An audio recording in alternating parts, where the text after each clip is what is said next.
咱拄则听到的是郭文德上新的讲法，业界消息要来关心，人咧讲路途时82名命掉入骨倒下袂入，主审艺人马如良不幸过身。好新闻则报道讲马如良因为胃肠破空引起败血症，因为感染到败血症的情形特别严重，伫咧加护病房到叶克膜治疗。昨下晡也就是5日节上尾一天的假期，下晡5点钟，因为气腺癌不幸过身，岁寿80岁。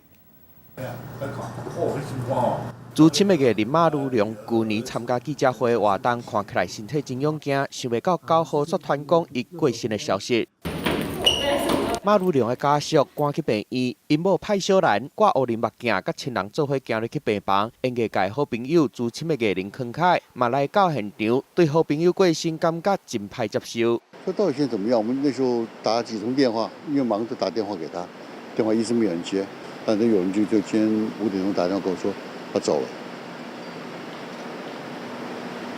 话内底听会到伤心敢唔甘？唔过其实早伫去年11月，马如良就访看到伊去病院的放射科，佮插讲坐轮椅，外界迄当阵传讲伊可能得到气腺癌。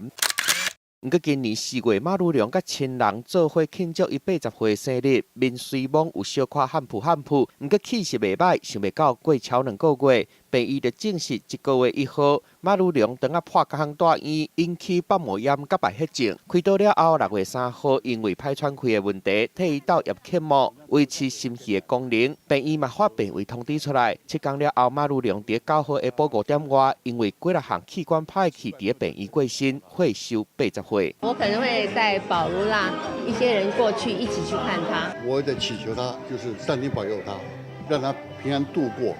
这很重要的。真正马如良病危的消息传出来，演艺界真侪好朋友佮替伊加油。今嘛伊人过身啊，嘛互亲情朋友拢感觉足唔甘的。记者综合报道。